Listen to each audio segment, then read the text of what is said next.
किन्हीं में curiosity of science बढ़ाना हो तो ये सारे क्वेश्चंस काफ़ी हैं किसी को सोचने के लिए मजबूर करने के लिए, क्योंकि ये सारे क्वेश्चन का आंसर आपको गूगल यूट्यूब कहीं भी मिलने वाला नहीं है, बुक में भी नहीं मिलने वाला। इस हेलो फ्रेंड्स, स्वागत है आप सभी का। और सामने पूर्णिमा है, इसलिए ये वीडियो में स्पेशली मून यानी चांद के ऊपर बना रहा हूँ। इस वीडियो में मैं आपको मून यानी चांद से रिलेटेड ऐसे ऐसे क्वेश्चंस बताऊंगा जिसका आंसर जानने के लिए आपको गूगल करना ही पड़ेगा, बट गूगल में भी शायद ही आपको ये सारे आंसर्स मिल पाएंगे।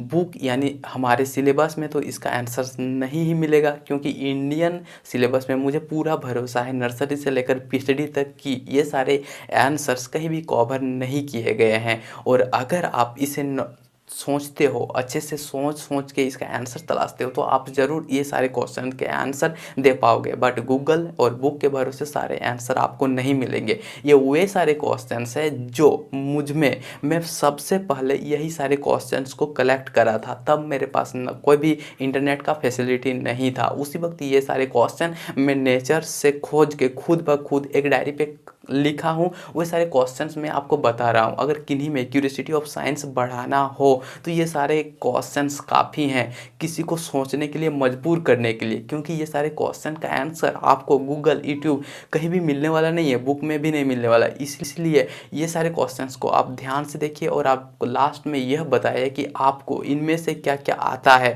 अगर कुछ नहीं भी आता है तो कुछ दिन सोचिए, उसके बाद वो सारे आंसर खोजने का तलाश कीजिए और आप बाद में हमें बताइए कि कितने सारे क्वेश्चंस आप खोज पाए हैं। और अभी मैं जब बताऊंगा तो फिर आप लास्ट में यह बताओ कितने सारे क्वेश्चंस अभी आ रहे हैं। तो चलिए आज का ये वीडियो स्टार्ट करते हैं। मून से रिगार्डिंग हमारा जो फर्स्ट क्वेश्चन है उसमें आपको यह बताना है कि मून क्या अपने आप में घूमता है। अगर अपने आप में वो घूमता है तो फिर उसका उल्टा दूसरा साइड क्यों नहीं दिखता है, और दूसरा साइड किस तरह है वो छोड़िए कि दूसरा साइड कैसा है, ये आपको सोचने से आंसर नहीं मिलेगा। बट आपको यह बताना है कि वो खुद में घूमता है या नहीं। अगर घूमता भी है तो फिर दूसरा साइड क्यों नहीं दिखता है। उसके बाद मून धरती को किस तरह से चारों तरफ घूमता है, मतलब परिक्रमण करता है। देखिए, हम तो जानते हैं कि मून धरती का नेचुरल सैटेलाइट है और इसके वजह से धरती को उसे परिक्रमण करना ही पड़ेगा। अगर करता है तो कौन सा डायरेक्शन में करता है, पश्चिम से पूरब, पूरब से पश्चिम, उत्तर से दक्षिण, या तो फिर उत्तर पूर्व से दक्षिण पूर्व, दक्षिण पूर्व से उत्तर पूर्व। इस तरह कोई भी डायरेक्शन होगा ना तो वो आपको बताना। और ये भी बताना है कि मून खुद में किधर से किधर घूमता है। मून का जो घूमने का जो डायरेक्शन है वो किधर है, उत्तर से दक्षिण की तरफ, पूरब से पश्चिम की तरफ, पश्चिम से पूरब की तरफ, या किधर है वो आपको बताना है। फर्स्ट क्वेश्चन ये हमारा था। सेकंड यह क्वेश्चन है कि आपको यह बताना पड़ेगा कि जब चांद को आप देखे होंगे कि कभी कभी स्पेशली गर्मी के दिन में अगर चांद को देखोगे पूर्णिमा के दिन में तो आपको उसके अंदर जो एक फिगर दिखता है, फुल फिगर, वो उसमें लगता है कोई कोई जिस कहा जाता है कि वो कदम का पेड़ है, या तो फिर वहाँ पे कोई बैठा हुआ है, बैठी हुई है। तो वो देखने में जो फिगर रहता है ना, गर्मी के दिनों में इस तरह खड़ा हुआ दिखेगा आपको, बट ठंडा के दिन देखोगे ना तो आपको इस तरह लेटा हुआ दिखेगा। उसका रीज़न आपको बताना है ये कैसे होता है। लेकिन आप अगर गौर करोगे कि गर्मी के दिन में, ठंडा के दिन में ऐसा होता है। और कोई भी ऐसा नहीं कि मैं अलग अलग जगह देखने बोल रहा हूँ, सिर्फ उठने के वक्त जब चांद उठ रहा हो उसी वक्त देखना। गर्मी के दिनों में वो सीधा रहता है, बट ठंडा के दिनों में वो इस तरह करके लेट जाता, थोड़ा सा टेढ़ा हो जाता है। इसका रीज़न क्या है, देखिए क्वेश्चन नंबर 3 आपको यह बताना है कि मून का अपना मैग्नेटिक है कि नहीं। अगर नहीं है तो फिर क्यों। कि धरती एक चुंबक है, हम जानते हैं, बहुत बड़ा चुंबक है। उसी तरह मैग्नेटिक प्रॉपर्टी चांद का होता है या तो फिर नहीं होता है, और इसका रीज़न क्या है। क्वेश्चन नंबर हमारा 3 यह है कि आप हमेशा ही चांद को पश्चिम की तरफ उगते हुए देखते होंगे जब चांद बहुत ही छोटा रहता है। फर्स्ट डे सेकंड डे में जब छोटा सा चांद उगता है तो वो पश्चिम के तरफ ही उगता है। ठीक है, यहाँ तक बहुत ठीक है। बट क्वेश्चन यह है कि वो जब भी उगता हो तो उसका निचला वाला पार्ट या तो फिर राइट वाला पार्ट ही चमकीला क्यों दिखता है, उसका ऊपर वाला पार्ट या तो फिर लेफ्ट वाला पार्ट चमकीला क्यों नहीं दिखता है। हमेशा ही राइट तरफ ही, पश्चिम की तरफ जब फर्स्ट डे के लिए उगता है, सेकंड डे उगता है, तो उसका राइट वाला पार्ट ही चमकता हुआ क्यों दिखता है। और इसी क्वेश्चन को आप रिवर्स करो और हमारा फोर्थ क्वेश्चन यह बनता है कि जब चांद पूर्णिमा के बाद जब धीरे धीरे छोटा होते जाता है तब, यानी जब पूरब की तरफ उगता है, ऐसा कब होता है, पूरब की तरफ होता है। ये भी जान लीजिए कि जब चाँद पूर्णिमा के बाद पूरब में उगता हो और वो धीरे-धीरे छोटा होता जाता हो, तो उसका लाइटिंग पार्ट जो रहता है वो हमेशा पश्चिम की तरफ से लेफ्ट होता है। वहाँ पे राइट की तरफ रह रहा था, यहाँ पे हमेशा ही वह लेफ्ट या तो फिर नीचे की तरफ, ऊपर की तरफ लाइट रहेगा। वहाँ पे नीचे की तरफ लाइट था, यहाँ पे ऊपर की तरफ रहेगा पूरब की तरफ, या तो फिर उसका यहाँ पे लेफ्ट पार्ट हमेशा चमकीला रहता है और धीरे धीरे राइट से धीरे धीरे धीरे ख़त्म होते जाता है। ऐसा क्यों होता है? हमारा यह फिफ्थ क्वेश्चन है कि हम हमेशा ही कैलेंडर या तो फिर एक जो छोटा बुक मिलता है, पता नहीं उसका नाम क्या है, उसमें हमेशा ही लिखा रहता है कि इस दिन पूर्णिमा होगा, इस दिन अमावस्या होगा, इस दिन चंद्र ग्रहण होगा, सूर्य ग्रहण होगा। तो यह क्या एस्ट्रोनॉमी का कॉपी पेस्ट है? ये जो एस्ट्रोलॉजी है वो एस्ट्रोनॉमी का क्या कॉपी पेस्ट है, या तो फिर कैसे पता चल जाता है? देखिए, साइंस में तो ये कैलकुलेटिंग किया जाता है कि कब पूर्णिमा होगा, कब अमावस्या होगा, कब सूर्य ग्रहण चंद्र ग्रहण के कब कब होगा, ये कैलकुलेटिंग करके निकाल लिया जाता है।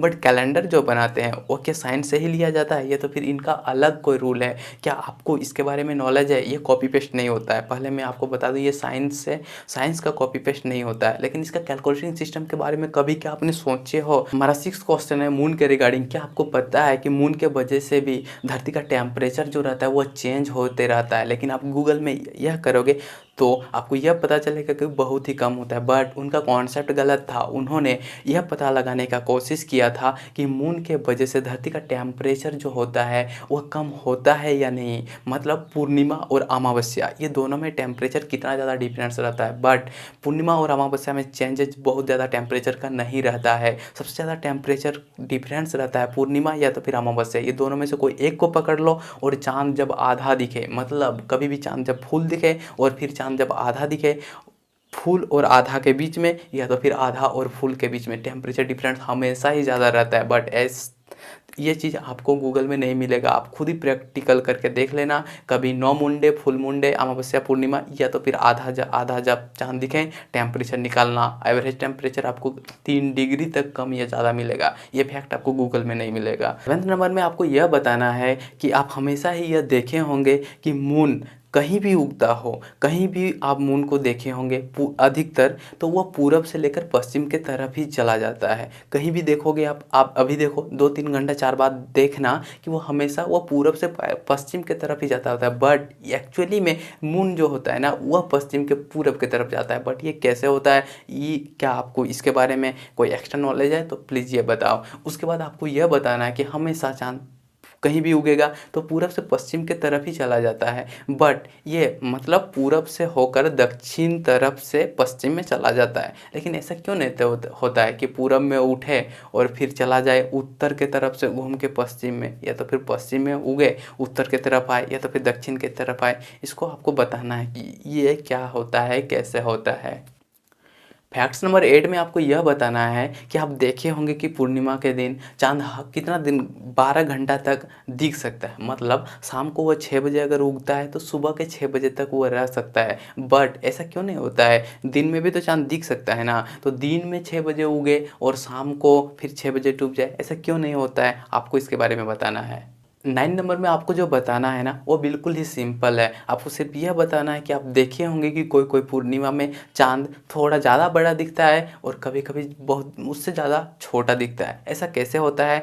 मून से रिलेटेड ये सारे क्वेश्चंस में से आपको 10 नंबर में यह बताना है कि क्या आप जानते हो कि मून हमेशा ही सूरज के ऑपोजिट पे जब रहता है, मतलब मान के चलिए कि यहाँ सूरज है, यहाँ पृथ्वी है और यहाँ पे मून है, तब यह फुल रहता है। आप ये बहुत कोई नहीं जानते होंगे कि सूरज के ऑपोजिट में रहता है तब फुल मून डे यानी पूर्णिमा होता है। बट आपको यह बताना है कि वह जब सूरज की तरफ ही रहता है तो फिर छोटा सा क्यों दिखता है? मतलब जिधर से सूरज है, जिधर से रोशनी आ रहा है, जिधर सूरज है उधर ही जब मून रहता है तभी चांद का छोटा छोटा पार्ट सब दिखता है, और उसका ऑपोजिट में आ जाता है तब बड़ा दिखता है।